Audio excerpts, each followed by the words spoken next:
Oh, I'm just gonna stop looking up.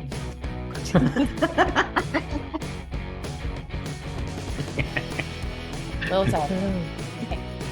So on Monday, we decided to get together and figure out what we're really going to do a podcast about. And we were excited because we were going to choose any online course out there and then analyze it, pull it apart, and see what we like and what we don't like about it, and then have a chat about it.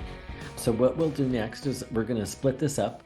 Verina's going to start, and she's going to walk us through the course that she found and what she learned from BC Campus, which is an open education resource campus website. Really great stuff. That was really exciting. And then I will walk you through a Google Ads, learning how to do a Google Ads setup that I got from Facebook and ended up paying. Ended up literally setting up a campaign and paying for a campaign on Google Ads.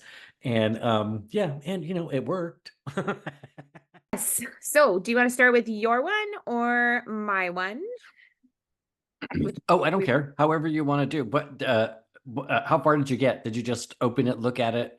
Did you actually try it? What did you do? No, no, because I didn't want, I thought that was interesting on Monday that I'm like, this is not what we do. Like, I think it's really important to get to I can't even get in. I tried that this morning. I went in and I'm like, I noticed that we're like, there's 5 different links. So that was the first thing. And I went, if I didn't know where to go on this first search, there would be a problem. Yep. Okay. And so that's That's yeah, I where you're could starting. jump into the court, and I already went in and I looked at some of them, and so I know how they work. But yeah, I want to point out, like, we are starting at the beginning, and I think it's important to see, do you have to pay? Do you not have to pay? How much like those things? So yeah, so that's where I Okay. start. Okay. Perfect. So do you want me to like share my screen first then? Yes, rock and roll. Okay. We're here for you, man. Okay, so You're in a weird mood today. oh, you know what? I've been out mowing the lawn. I mean, That's it's been a busy morning, right? Because I got up at 5. I finished that proposal that we were doing. I had to do some updates. I did all of that. And then I ran outside and mowed the lawn for a couple of hours because it's almost like balmy. It's not hot, and so you take advantage of it. And whoa. and it's going to rain all day today and tomorrow. So I thought, okay, do it today, do it now, or do it Sunday and be all pissed off. So I decided to be all pissed off today. I get it. You've got like whatever hormones going through your body from all your exercise mowing the lawn. Yes, exactly. It's kind of like that pumped up. And then, of course, third cup of coffee, on and on. There are issues. I drove Okay, go ahead. myself to the airport this morning at like 5 and then had a cup of coffee and then have just been out. That's why my voice is a bit You sexier went to this. the airport Yes, this I did morning? this morning because when you have children, getting back to the problem today. The children. Oh. Yes, I did. I drove to the airport and then I'm seeing him next week. And so that's why we may or may not be able to meet next week. That was one thing. I think we will, but the timing might be a bit off because I'm actually closer to your time because I'm going to Toronto for this regatta next week. This was not really planned. I would have told you earlier, but it's because he did well in a regatta, so he needs a parent to cheer him on, even though he's 18. And Really? Even though he's 18? That's he, weird that he needs a parent. I know, like he's transitioning. Like, He needs a parent. It's not yeah. required. No. Oh, that's different. Oh, you That's misunderstood. different. Oh, yeah. Yeah. He just needs Yeah. That makes sense. Yeah, no, I can't do anything alone. So I totally get it. I'm with him. you and him. So yes, that's why I'm going to Toronto for no real reason after I just See, got there back. you go. That next time, just make me go to Toronto and I'll meet him there and Oh, we'll do it together because I, you be because I can't do cute. anything alone. I don't have the capacity anymore. I used to. I used to go on vacation for years alone, for years. I mean, 2 weeks by myself. Maybe I burnt myself out on being alone. So, yeah. Okay. Anyway, I'm rambling. Go ahead. Go. You Now. are today. Okay, so let's start to make this editing a little easier. Okay, so we'll give it a like pause. Okay, I'm gonna jump in. Okay, so Arthur, I want to share with you a whole collection of online courses They were put together by an organization called BC Campus. BC Campus is an organization in British Columbia, Canada, which supports higher education. So they give pedagogical support. There was some grant funding and money, like government money, to help them create these courses. And So I helped with, can I ask you a question? yeah, yeah, Yeah. go ahead. Are they like a nonprofit, non-governmental agency, or are they a university? Or are they a business? Do you know? They're not a business. I bet they're nonprofit. I don't know. Okay. Yeah. I mean, I know everybody there, so I could just go ask them. But I don't Really? know either. I've never heard of them, so I was wondering because because this stuff is available, right? Yes. It's open Yes. source kind of thing. Yeah. They were Okay. one of the leaders in Canada to get grants from the government, their provincial government, to create textbooks, open textbooks, and they've kind of expanded upon that. So this Okay. is where they are now. So what we're going to look at today is the repository that they created of specifically these open online courses. And I had helped with one or two of them, but I just find it interesting when I go back and look at it now when I'm going to get some information, say, like I want to get something from one of the courses, we'll go there. So Right. the first thing I noticed was, like I put in my search of BC Campus online courses, OER, that was not specific enough. I Okay, wait, needed before we move forward, what's OER? open educational resources. Yes, And I mean, it's yes. important, right? No. We're gonna, we have So to, well, we have to do the, what do you call it? The acronym dance, the acronym lingo dance, because it's so easy to do. I mean, oh my goodness. Anyway, every time so we do an acronym, we yeah, have to do yeah, this. we So have to do that's the on your music page, so be aware. Dance every time get called on it. So the like open educational resources are any accessible content, we'll say, or like, and that content could be any kind of curriculum, media, text, textbook, a piece of file, coding, and it can be adapted and it can be shared with others. Okay, And yeah, and that's why it's important because it's not going to disappear. And it's okay. got a copyright on it called a Creative Commons. Oh, it's CC, Perfect. Creative Okay. Commons copyright. Yep. And that means that the person has said, I want you to share this and I want you to expand upon it or adapt it for others. Okay. So Excellent. Perfect. Thank you yes, for that. Mhm. yeah, no, good point. So when I went through this, because I know where I'm trying to look, I did find the BC Open Collection. So that was the first thing, that Ah, we use the right words in our searches. And then when I came here, we noticed this last time when we were looking at it too. When you click on these, they are by subject, which it says, right.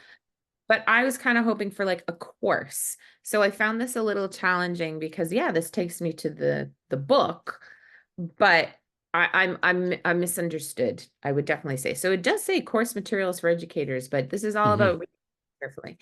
And so the way that I'm going to find a course, we're going to go into humanities.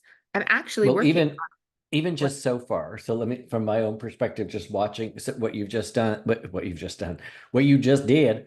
It looks really it's easy to navigate. It was easy to find. I didn't have to sign in, right? Did you have to sign in? Do you have no, to have an that's account? part of, no, that's part of the repository that has CC licensing, Creative Commons licensing. Yeah, there's no login. There's no, so that's a good point. Like you're not going to be tracked. So that isn't, what is tracked, I know, is that somebody did look at it, but it's Okay. not where you're from. Like your IP address isn't like taken down. And so that's really Okay. important if you're coming in from like, I don't know, Russia or Moldavia, I don't know, somewhere like, Or just anybody, just for whatever reason, it's not it mostly one of the biggest conversations we've had over the years is the paywall and the barriers to access to education. And this is a repository of stuff that's available for anybody that wants to look at it. So we'll make sure and we'll put that link down below so that people can start to engage with the content. Because I mean, I don't know what the quality is, that's what we're going to get to, but the access is kind of like, I think would be it's like the ideal, right? It's moving towards the ideal. It's not the ideal, but it's moving towards it. Anyway, I'll shut up. Go ahead. No, that's a really good point because anyone can access this anyway. Yeah, and that was the Mhm. intent. And the other piece behind that is it's adapted or created for sharing. So we're going to get into that right now. In that often when you find something, it's a PDF, for example, and it's really Yes. hard to copy paste and transition it over without doing a little bit of coding and a little bit of, well, fixing or debugging, all sorts of things. So the intention here is that we want you to download it and use it in your own learning management system, LMS, or wherever else you're going to. So, Okay, perfect. so the what I learned after looking at this another time is there are QuickBooks at the top.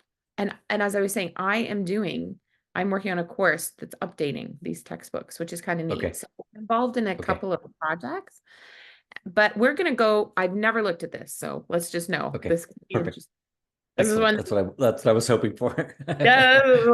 So the first thing is they're called a course pack. I would have called it like, I don't know, open online course or something, but they call it a course pack.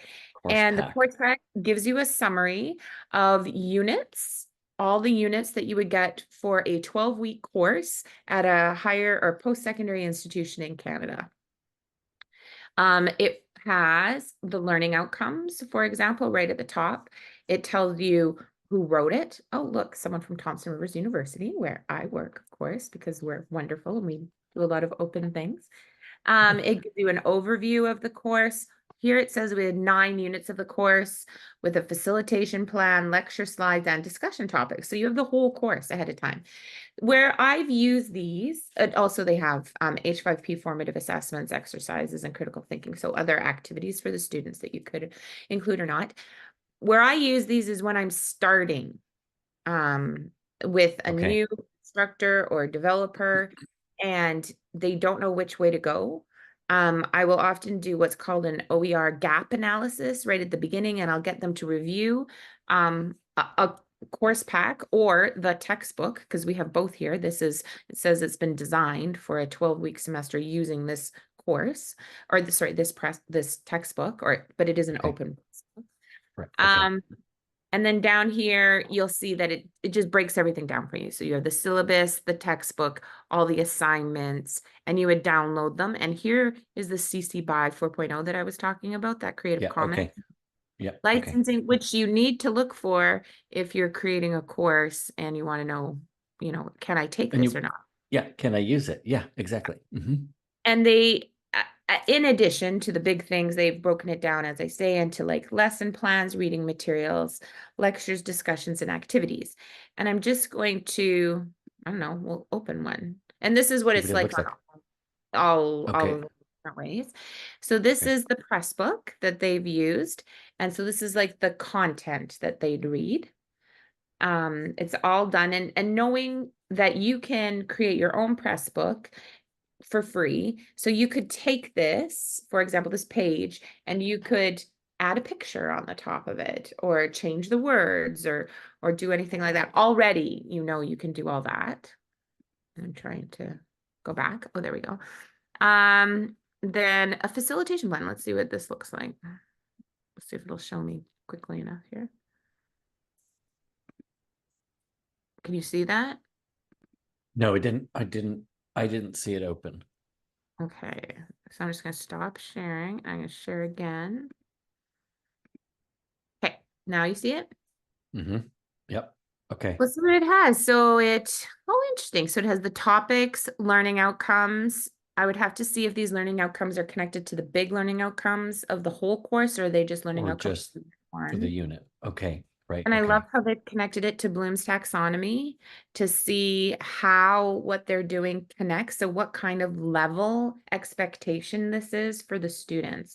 So when looking at this quite quickly, remembering, understanding, applying, and evaluating are highlighting. Yes. So that those are your lower level, not really high metacognition, but analyze and create no. So it's just saying this is like a low level to medium level activity, gives you the resources, which is fantastic, like a PowerPoint presentation. It would give you the H5P link.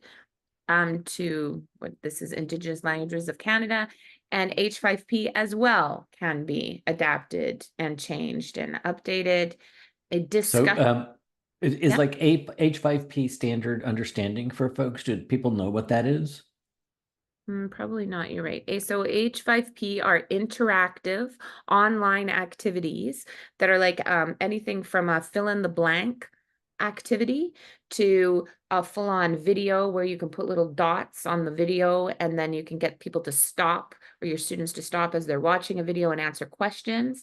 And some learning management systems can integrate the output of how the student does, like the grade, but we don't Mhm. usually suggest that with H5P. We use them as a formative assessment tool, which means Right. it's a way to check in and see how the student does their own self check-in to see how they're Yes. doing, and it's not meant as a summative assessment or a way of marking or grading the student. It's Okay. meant the student to figure out how they're doing, and it's usually used when you have a whole bunch of content. You want to make sure that they understood whatever they just read or whatever the resources were. Yeah. So And yeah, for yeah. well, for me, H5P, the way that I would describe it, it's kind of like a layer of code above all of the other assets that you're using, and then you're able to, actually add a test onto a YouTube video or add a quiz onto something. So it allows you to navigate a whole bunch of resources and then actually apply them without actually having to edit the YouTube video. You don't have to do anything to the YouTube video. You're just adding this code on top. It's really very functional and useful in when you're taking content from a whole bunch of different places. And it's easy to use. So when you see it, don't be afraid. That's kind of what I'm leaning towards. It's It's like super because easy. it's Super super easy. easy to use and it's really fun and it's engaging and it's interactive. And we might even think about doing a little session on that and how people are using it because it is very fun. Anyway, again, I'm interrupting. Shh, quiet. No, that's a really good point. And the BC campus actually did a whole workshop series called the H5P Kitchen. Ah, And Al Levine was the host, and he is brilliant. I would say host facilitator. He's never really a host. And he brought together people from all over British Columbia, and I think all over Canada to, I don't actually know how far people came from, but anyway, lots of different people giving examples of how they use H5P. That's all I was trying to get at. And we can put that link in too. okay, Um, fair enough. so what I like about this is there's all the all the content is here already. And it really helped me if I were creating a course on this topic, I could really choose. Like I could go through and figure out what I wanted, what I didn't want. And all of these can be adapted because of the way that they're created, except probably the videos. You can't adapt them. But as you just said, you could use it in a H5P and then you could ask questions about it. So you have some Right. options here. Then he split it up into he or she, pardon me, don't know who I just jumped, how they would teach it.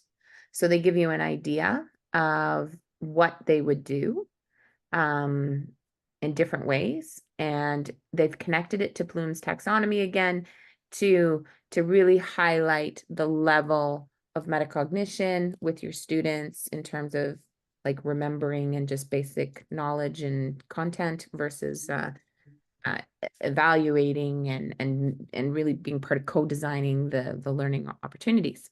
They've also So included but before you move forward, where's the Bloom taxonomy? Taxonomy. Where is that? Here. student Oh, activity. okay, okay, okay. There it is. So I haven't seen this in all of them. So this is obviously this instructor Yeah. decided to really connect it to Bloom's, which I like from a teaching point of view. So it just makes it easier. I was like, oh, that's a quick activity. That's Yes. gonna take a bit more. And I didn't even have to think, and I'm trusting them. And these, speaking of trust and why you would use these courses, these were all reviewed. They were created with one or two instructional designers. So someone was already reviewing as they were creating and Okay. designing the course. And then they were reviewed by faculty afterwards. So people went through it and gave, Okay. yeah. So you know that it has the same kind of rigor as like an article, a research article, for example. And I Oh, remember nice. we had to go Okay. back, make a lot of changes and update and check things. And I don't remember the editing being anything but, make sure this is clear. The other other key piece with this is all meeting all the needs for accessibility. So if I went in and I had a reader, for example, because I couldn't read it, you would find that this works really easy. We had to do all of that with all the Okay. tables in ways that Okay. necessarily have to in other things. But I don't have those tools on my laptop, so I can't prove that to you, but it's true. So, And but before we move on, I know I have a lot of questions, but it's kind of fun. So if in fact we were looking at these, and as a student, I'm not going to see Bloom's understand and apply, or as a yeah, student, I would. no, unless you, I don't think I would do that if I were the instructor. I would just do that to help help me when I'm planning and putting it. I would take this and put it into my learning management system. So I would take what I Yes. wanted, upload it. Yes. Yeah. For me, I kind of like that student activity where that Bloom piece, because it really relates it back. I mean, you have to do some education around what that means, but for educators, it would be really great for them to be able Yeah. to see that if their student being learning to be educators, this would be a really good element. So anyway, just thinking about Yeah. that. I like I it a think lot. Yeah, that's a really good point. And I do that when I teach teachers, for example. I Right. literally say why I'm doing whatever I'm doing, and then we do the activity. And then Exactly. often we'll repeat why I did it that way because they Okay. need to hear it again at the end. But that the intention there is because I'm teaching, right? So you want them Yeah. to think about it differently. The Yep. only negative I'm seeing here, because there are so many extraordinary things going on, is this is really Right. focused face-to-face learning environment. And as someone who designs online courses, I would have to do a little bit more work figuring out how I would set this up for my asynchronous delivery. But I have a very specific delivery at my university. So the usual person, this would be really easy. So it just means I'd have to Yeah. do a little.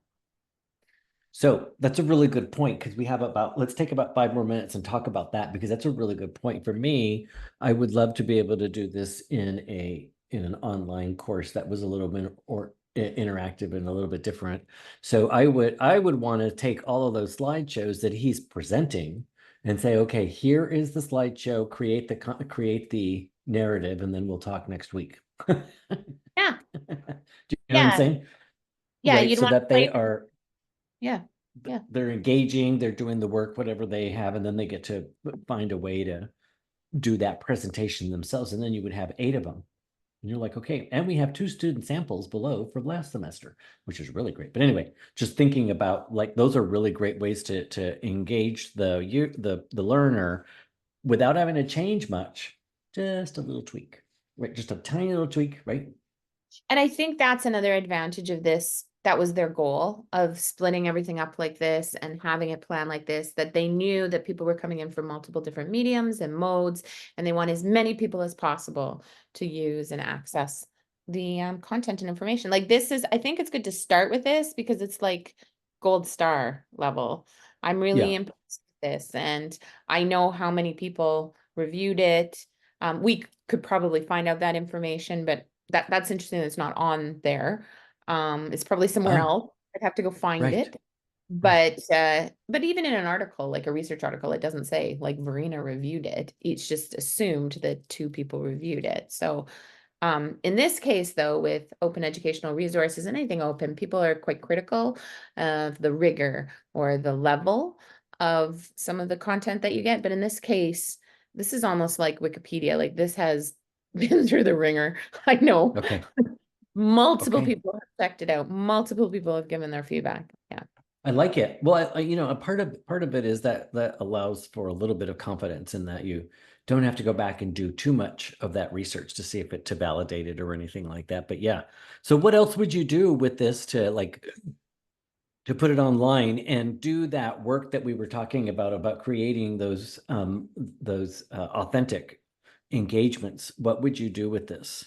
Oh, that's a really good point. So when we think about experiential learning or authentic engagement or authentic assessment, I would want to review they do a lot of H5P for that formative assessment checking in, but I would want to make some kind of connection to a reflection. And I think the way I would do that is I'd look at these discussion topics, Mm, and I'd find out like, well, why don't I just look right now? But every yeah, time see what it is. I Yeah, have to click look. it, click it, click it. Show me, Yeah, show me, show it me. doesn't show you when it's bugging me because it's not a discussion Oh, topic. right, because you're not sharing the whole thing. I don't know, you're No, sharing the tab. I don't know what it is. I don't know what it is, but it wasn't working. Okay. And Oh, then, yes, right. You're sharing the Chrome. Okay, that makes sense. Okay. and then Discussion well, anyway. topics. So make a list of the ways you use language. What is the definition of language? I like the way here they've highlighted living in language. So they're trying to make those connections that we're talking about, those Yeah, textual. So that's why that would be the first thing I'd check before I'd start, like perfect. make my own. And critical thinking, they've realized that we have AI now, generative AI. And so if you want to really look at that metacognitive piece that I mentioned, they said they haven't hit with some of the activities. They Right. they have hit it here because they said, okay, we know that you're going to be able to do some of these using a wide variety of tools, as we well know, for students. But here they want to know, as I said, like more reflective. What are your thoughts? You know, when I read them, that was the angle that they're obviously going. And that was without me ever looking at this. So And um, so, and then to flip it, it would be in order to compensate for the AI thing, then you would just create this into a response by video. So yep, you just, response video. You could do like they have to hand it in. But I would take it not only to a discussion level. I really think that every course that we're doing right now should have some kind of e-portfolio or like collection of evidence of learning in some capacity so that you can go back and forth to it in different, yes, but collections. I don't mean a collection of your essays that you repeat and you keep giving over and over and over. I right, mean right. collections of learning. And what would that look Because, like? right, Yeah. because this right here, I could do this on AI and have this done in 5 minutes and then just be done. If I Yes. wanted written, right, I Good. could just do that written. Good. So Mhm. I think there's I'm just wrestling, I'm not wrestling, I'm starting to work on how do how do you compensate for that in some way for the AI piece? Because it's important, it's increasingly important. Well, I think you're going to have to ask more reflective activities and the role of the instructor or facilitator is going to have to be that check-in to see what they're writing and then have some kind of relationship so that they can talk to that person to see if what they're writing connects with when they talk to them as a real person in some Exactly. That check. Yeah, I'm trying to that think about how, relationship connect. yes, Yeah. And it's like that is, that. yeah, I'm gonna Go take an ahead, I'm extra. sorry. Oh, no, no. We're all excited. Okay, Yeah. calm down, take a deep breath. Over speaking in tongues. Ironically. Right, speaking of speaking in, but I like this a lot. I really like this a lot. It's super great, isn't it? And it's super easy to use. I really like that a lot. I want to see if it had rubrics. Like there's some questions that I'd have about assessment. I'd go in and see how difficult it is because I do see the emphasis on the H5P. But yeah, I think you could use this in multiple ways, but that's why I'm bringing it up. We know this exists. We know this is out there and we know that it's shared with the world. So there's nothing on this that's saying you Okay. can't with everyone. Okay. And then overall, from the larger, from like if you take that step back and look at it from the 10,000 feet view, you're looking at it was easy to access and easy to use, even though the search on Google was a little complicated. Overall, it was super easy to use. It gave you all of the resources. Everything was downloadable. Well, the minute you download it, you could edit it, all of that stuff. So there weren't a lot of barriers to getting it done, which I really, really appreciated. So that's great. I did not have the same experience. Okay. And on that note, we're gonna switch to the next one. So anyway, so number one, it was you had to sign up to Coursera. That's the They have a first thing. lot. Yes, You have to and sign that up. and that. Yep, you have to sign up. So I had to give them my information in order to access it. They had, oh, I don't know, hundreds of courses, and I found a free one. I found one of the few free ones. So I had to sign up. I could get it for free, but I had to sign up. That was the trade-off. Um, and I thought it was for free. The weirdest part was I signed on today and it said, congratulations, you've completed the course. And I got a certificate. I haven't How even, did you need a certificate? no, but I didn't complete the course. I didn't even get past I got past one, like half an hour of the Google Ads lab before it was all screwed up. So for you, you're just like, not only were you frustrated, not saying you've got something that we want to own up, like people are using these credentials on LinkedIn or wherever, saying they've done these courses, for example. Yes, You yes. have, you're like, I didn't even do the course, but it says I did the course. So Yeah, there's something it was, wrong. yeah, but I didn't even have to try. Like I just had to click through each one. And once I clicked, it considered it done. And I'm like, well, that's not done. So this is what it looked like. So you have this on this side, which is the video, and then here is their faux, it's like their embedded web in a web thing. So it's kind of like an embedded And you Chrome. can make stuff on there on the left-hand side. You can click, change that or adapt it as you're going. Yeah, right here, this will Oh, literally sign it into my oh, account. If I signed in, but right? So literally signed in into my, go cost ahead. you money. Sorry, signing in cost you money. It was, well, as I signed in, I started walking through the steps here about creating a new campaign. And again, this on this window did not look like what's on the window. They weren't the same at all. They weren't like, there was no check boxes, none of that shit. It was all completely different. And I couldn't figure out why. And it kept saying, click here to go to advanced editing options or something, advanced editor. Yeah. I could not find that advanced editor button anywhere. It just didn't exist. So it was very confusing. So I spent more time trying to follow along than actually getting anywhere. But as I was clicking along and moving through, it was actually creating a campaign. And I'm assuming that when I signed out, like Google, it saved it and said, thank you, love you, mean it. And now we are starting to advertising. So that's what happened. Some kind of campaign. But I think you make a good point about the when you're stuck on something. So let's go to that one because we were talking about that the other day, and that you're looking at this. It's the wrong thing. It's not the same thing as the left-hand side. It's not the same. What do you do when you get to that point, Arthur? Like when you But realize, what I did, because I was super stubborn, and I was going to be tenacious, right? And I wanted to do it right because that's, it's a problem. But we won't go there. But the reality was I really wanted to see if I could get the thing to match up and to make sense, and how easy it would be to set up a Google ad campaign. I thought, oh, this is really great. So I didn't give up. It took me, I was on, honestly, I think I admitted to 2 hours on I the think you did. That's why I'm talking about this with you. yeah, the stupid thing, right? I was just like stupid ass thing, and I just, I couldn't stop myself. I started over like 10 times because I kept thinking it is my fault. There is something here. I'm not getting something. And in the end, the reality was no, it was not my fault. They were just too different. One had been updated and the course had not been updated. And I think that's important. That's a big deal, especially if you're creating these courses as an educator or as a student. Like, when was the last time was this damn thing updated? If it was like 2009, try again, right? So I mean, I don't know. Oh, so that would be great if they'd added that to the front of the course. So at least you knew when it was most recently updated, for example. Right. But I think you should make the assumption that the video goes with the left-hand side. I don't know. I would have Yes. that expectation, especially if you're paying for it. Yeah, and That especially if you're Facebook or Google, whoever did the damn thing, either one of you, my God, you can afford to have people updating this every day, much less, but for some reason it's outdated and it shouldn't be.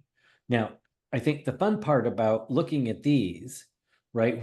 These are free, these are, these are all intended to create some sort of revenue for somebody. So they're trying to pull me into some sort of revenue stream with this set of courses and all of that kind of stuff, right? So that's clearly happening, which is okay, but that's happening. Whereas yours was through Pressbooks, which can be easily updated by almost anybody, right? If you wanted to create your own. So they can stay way more constant and way more relevant, time relevant. And it would be easy. So I really like that comparison between this nonsense, which of course, had I paid for some of these were $300 and $400 for a certification. what I do, which I don't know if it's totally legal or not, but I'll try to download content from like a Coursera or somewhere else? Like, how did you try to download any of the content? Because I'm always making courses, so I'm always looking for things. And I use stuff with like Creative Commons licensing, but Mhm. and sometimes Coursera does too, and it'll have a CC license on it. And but I can't download it. So sometimes I'll have to like make a video of a video, or I'd have to do these ridiculous levels Mhm. of like downloading accessibility. Did you try anything with that one? No, I did not try with this course. I did not try it because I didn't But even get there. yeah, but you I know what mean, I mean? Like when you like something and you're like, oh my gosh, I need to like download this, whatever. mhm, mhm. Yep. Yeah. So I with this one, because I got so stuck on the stupidity of it all, right, on the ding dong. And again, part of it, and I think that one of the things that we talked about when we were first looking at these on Monday was that our default is to blame ourselves. And I think that's a fairly standard learner default, right? And because there's this assumption that somebody else is doing this better, someone else figured this out, someone else is okay, someone is better at this, I'm not good at this, I'm missing something. And I was convinced that I was missing something. And I think that's a detriment, right? So from a learning perspective, I think that's really that was a sad thing. We should not have done that. I should not have done that at all, and I should not do that at all. I should really question um, the the the dates and the timeliness of the content, especially in those kinds of courses that are trying to pull me in for money. Like, yeah. No, a good point. And like as I told you, when I get stuck on something, I have people I call after about 30 minutes. I've come to I've accepted that it's usually not me, but it is often me. It's like me missing something or not seeing, or something has changed in the time that and it usually takes about 30 seconds after talking to someone. It's like all it is sometimes is someone else's perspective or when it's something that actually is there. But in your case, the buttons were not there and it was the wrong video. So that's like Yes. advertising, actually. Yes. Basically, it's it almost like false advertising. They gave it away for free, so they didn't care. But Yeah. but it was like it was odd, and it was a little disappointing because Yeah. when you're trying to figure this stuff out, and everyone says there's support. So what it does say is that when there are folks out there who are trying to do this and trying to move themselves forward, even if it's a small business or an educator, a teacher, a consultant, whatever, as they try to move themselves forward and they use these tools, it becomes very frustrating very quickly. And it doesn't have to be, right? None of this stuff is complicated. It was complicated enough for me to click OK and start a campaign, so I'm like, oh man, if I, of course I know how to do that. And I've done this before. Like I've set up a Google campaign before, but I was trying to follow along and I wasn't paying attention. That's like, but that's something to be aware of as well. You had so many like, I have to be aware of this. I have to be aware of this. Whereas mine was more like, please download me. Please look at this. Yes, Please adapt. exactly. So we have like the opposite. And mine was really Mhm. safe, secure. Your IP's not being tracked. All these things make mine, but mine wasn't a course yet. Like I wasn't really showing you what the course looks like per se. And then is really dependent upon you. So you do a little bit more work with mine, like, Yes, yes, different intention, I think. Yours, however, I had less frustration. Like a student could go in. Yes, yes. it might not be perfect, like you said, like, oh, I don't know if I put blooms. But other than that, a student could teach themselves using that content the way it was set up. And Absolutely.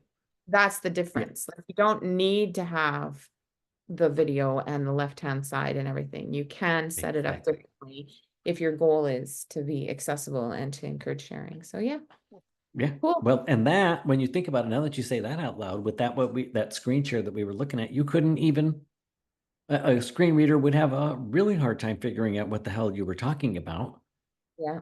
I don't even know how that would work. So it definitely loses some level of accessibility there in that regard. And I think that's important. I don't even know how you would manage that. That's an interesting question. Well, for double reasons, because a lot of students are not going to be able to speak English either. So how is that translating? Even just a translator tool, how would that Mhm. work? So those are some things we could explore too, like try to figure out how to find the AI that would help, because we know a lot of students are using these kinds of tools, and then figure out like what if we found a course that was in another language, so we'll intentionally do it, and then we're the ones who have to try to Oh, how would right, and actually take the course.